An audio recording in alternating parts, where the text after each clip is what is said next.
സിപിഐഎമ്മിനോട് ഇടഞ്ഞ BN Haskar. ഇടതു നിരീക്ഷകൻ പദവി രാജിവെച്ചെന്ന പരിഹാസവുമായി ഹസ്കറിന്റെ ഫേസ്ബുക്ക് പോസ്റ്റ്. ഇനി മുതൽ രാഷ്ട്രീയ നിരീക്ഷകനായി തുടരുമെന്നും ഹസ്കർ. താൻ ഇടതുപക്ഷത്തിനൊപ്പം ഉറച്ചു നിൽക്കുമെന്നും ഇടതുപക്ഷമാണ് തന്റെ രാഷ്ട്രീയമെന്നും BN ഹസ്കർ പറഞ്ഞു. ഇടതുപക്ഷ രാഷ്ട്രീയം തന്നെയാണ് എൻ്റെ രാഷ്ട്രീയം. അതിലൊപ്പം തന്നെ ഞാൻ നിൽക്കും. ഞാൻ CPM എന്ന് പറയുന്നത് എന്നെ സംബന്ധിച്ചിടത്തോളം ഒരു സംരക്ഷണത്തിൻ്റെ വലിയ കവചമാണ്.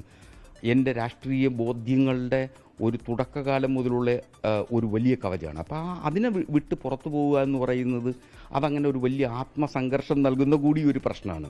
ഒരു ചെറിയ മറുപടി, ഞാൻ മറുപടി പറഞ്ഞതുകൊണ്ട് അവർ വായടക്കുമെന്നൊന്നും ഞാൻ കരുതുന്നില്ല. എന്നിരുന്നാൽ ഒരു ചെറിയ മറുപടി എന്നുള്ളതിനപ്പുറം വലിയ രാഷ്ട്രീയ പ്രാധാന്യമുണ്ട് എന്ന് ഞാൻ കരുതുന്നില്ല. വളരെ കൃത്യമായി ആക്ഷേപമാവുന്ന തരത്തിലേക്ക്, പരിഹാസമാവുന്ന തരത്തിലേക്ക് വന്നപ്പോഴാണ് അത്തരമൊരു സറ്റാരിക്കൽ പോസ്റ്റ് ഞാൻ ഇട്ടത് എന്നുള്ളതാണ്. ലോകത്തെവിടെയായാലും ഏത് സമയത്തും 24 വാർത്തകളും ഓഗ്മെന്റഡ് റിയാലിറ്റി പാക്കേജുകളും എക്സ്പ്ലെയിനറുകളും വിശദമായി കാണാൻ ഞങ്ങളുടെ YouTube ചാനൽ നിങ്ങൾക്ക് സബ്സ്ക്രൈബ് ചെയ്യാം.